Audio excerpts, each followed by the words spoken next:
Hola, mi nombre es Hugo Vera y este es el resumen latinoamericano.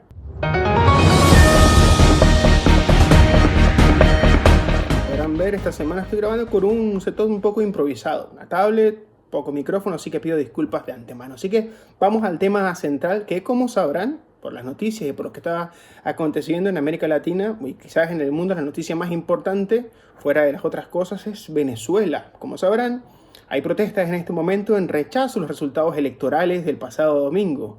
Hasta este momento, cuando estoy grabando este video, había cerca de 4 muertos y se hablaba de decenas de heridos. También hay detenidos, hay una plataforma que se llama el Foro Penal en Venezuela, que contabiliza cerca de 50 detenidos, incluyendo estudiantes, algunas personas que han salido a manifestarse, pero también algunos actores políticos de Venezuela, entre ellos un diputado opositor. Las cosas, y teniendo en cuenta de que cuando se cubre Venezuela se saben que pueden escalar a más, es que cuando se publique este video las cifras quizás sean mayores. Estamos hablando de detenidos, de heridos y también, lamentablemente, de muertos que ocurren en estas manifestaciones, tal como ocurrió después de la toma de posesión de Maduro en 2013, 2014, 2017 y 2019, donde el saldo de heridos fue terriblemente y lamentablemente alto, ¿sí? En este momento no se va a debatir en este canal, o por lo menos yo, si fue un fraude o no. Sabemos que en la política venezolana puede pasar absolutamente lo que sea, porque estamos hablando de un Estado fallido, pero también sería simplificar muchísimo la noticia y también llover sobre mojado, porque de eso abunda y sobra en otros canales. Todos sabemos que posterior al domingo, la líder opositora María Corina Machado, que es una política viejísima de larga data venezolana que no pudo participar debido a que quedó inhabilitada, denunció un fraude. Estamos hablando de que los resultados del pasado domingo daban a Nicolás Maduro como ganador con una mínima, creo que cerca de un 51%, no sé si llegó después de la contabilización total, porque en ese momento cuando se anunciaron los resultados estaban cerca del 80% de las mesas escrutadas apenas y que podía haber un cambio, ¿no? La cosa que en ese momento, según el CNE, que es la entidad electoral venezolana, ya los votos estaban, la tendencia que se presentaba en ese momento era irreversible. Lo que aseguraba María Corina Machado era que el candidato de ellos, Edmundo González Urrutia, ex diplomático venezolano que fue el que salió a representar a la unidad de la oposición, había sido el ganador con más del 70% de los votos. Supuestamente el día de ayer, en este momento que se graba el video, habían presentado las actas, casualmente la oposición, y hablaban de un 73% que ellos tenían contabilizado.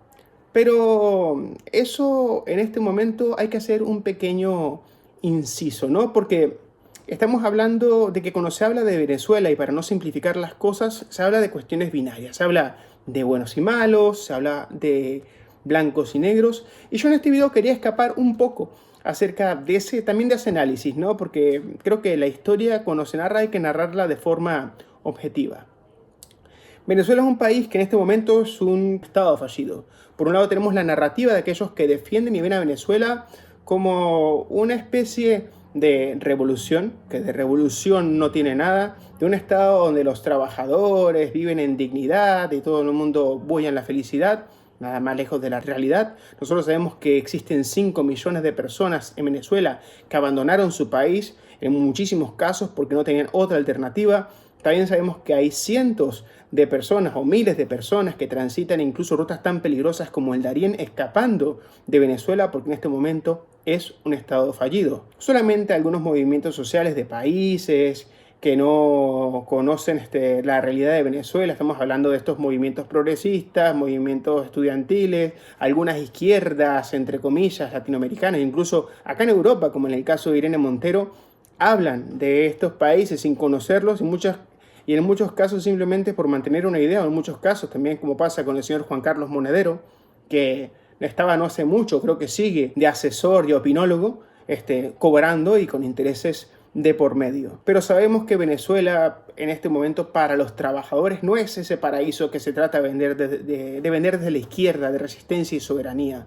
Sobre todo cuando esa soberanía, o los que te hablan de soberanía, que están en el poder, en la cúpula militar o en ese grupo de políticos que dirige Venezuela, tienen a sus esposas o a sus hijas comprando todos los fines de semana en Miami, en París, en Madrid, en Panamá, con dólares y con euros cuando quieran, mientras el pueblo, prácticamente el pueblo trabajador, pasa hambre.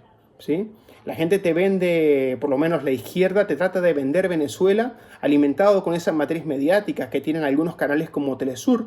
Y lo puedo decir con bastante propiedad porque yo participé desde el año 2013 hasta el año 2021 de ese canal, que era una maquinaria de propaganda del gobierno bolivariano, entre comillas, pero también de algunos otros gobiernos como el nicaragüense en la región, que siguen siendo estados fallidos, no similares o con al mismo nivel que Venezuela, pero de la misma forma. Y que se alimentan, primero de todo, de no pagar a sus trabajadores, porque no pagan a sus trabajadores o pagan prácticamente miseria, pero sí de contratar voces como la de Juan Carlos Monedero o algunos intelectualoides como Ignacio Escolar, para que se escuche lo que ellos quieren que se escuche y que se diga lo que ellos quieren que se diga. O sea, básicamente disfrazar la realidad. Pero hay que decir las cosas como son. Primero que todo, Venezuela no es ese paraíso que han tratado de vender desde la izquierda progre, de resistencia indígena, resistencia de los pueblos latinoamericanos, ese discurso bolivariano de cuarta, que no solamente lo ha implementado la izquierda, sino la derecha a lo largo de la historia venezolana, como podremos ver un poco más adelante cuando explique otras cosas,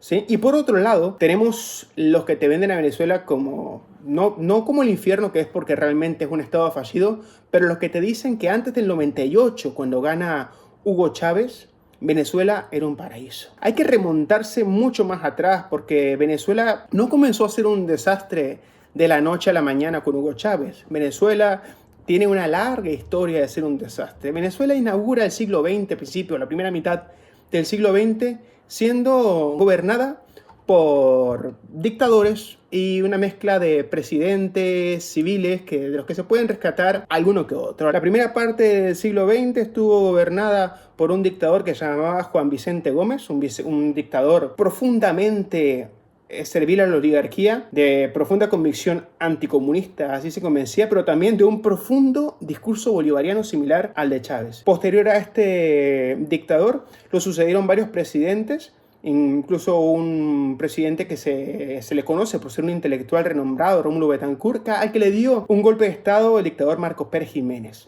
¿Sí?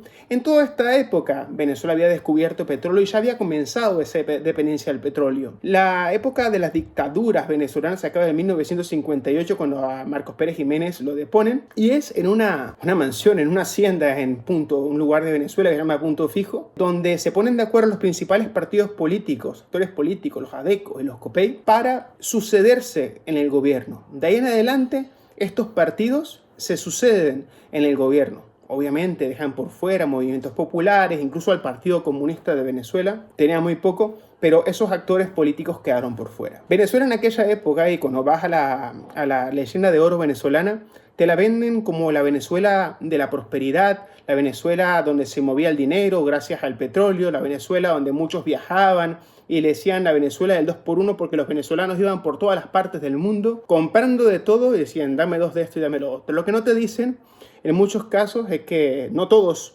gozaban de esas mismas oportunidades. El país estaba sumido en una verdadera desigualdad social. Estamos hablando de un país que no desarrolló en ningún momento infraestructura de industria ni de agricultura, que no podía producir ni siquiera lo que comían porque vivían de vender precios, el petróleo con el que contaban. Tienen creo que la segunda reserva más grande de petróleo del mundo para poder importar alimentos, así que nunca desarrollaron esa infraestructura. Cuando los precios de petróleo en la década de los finales del 70, 80 comienzan a fluctuar, la economía venezolana comienza también a caer. La moneda venezolana, el bolívar, se comienza a devaluar, comienzan los cupos, los recortes, los préstamos del Fondo Monetario Internacional. Los gobiernos con sus políticas económicas no pudieron frenar esto, hasta que en la década de los 80 llega Carlos Andrés Pérez, que es un presidente de la socialdemocracia venezolana.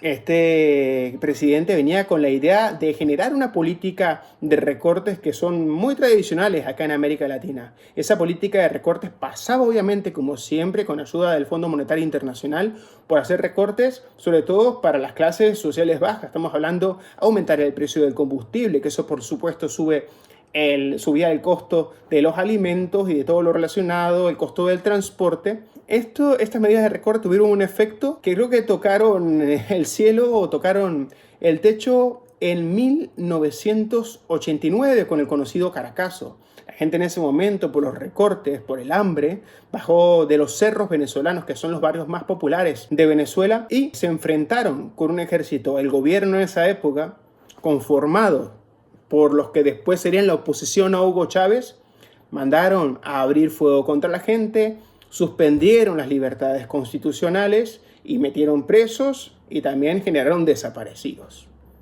Ya después, entrado a la década de los 90, la historia ya comienza a parecernos un poquito más conocida. Ustedes recordarán que en 1992 Hugo Chávez da ese golpe fallido contra Carlos Andrés Pérez.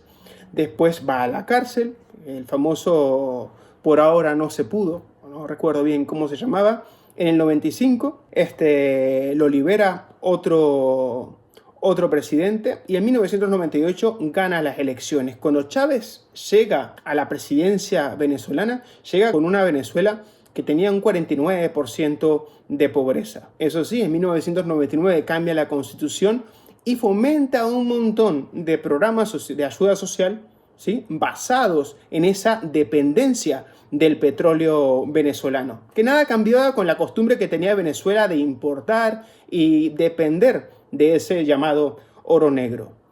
Pero bueno, pasaron los años y llegamos a la muerte de Chávez.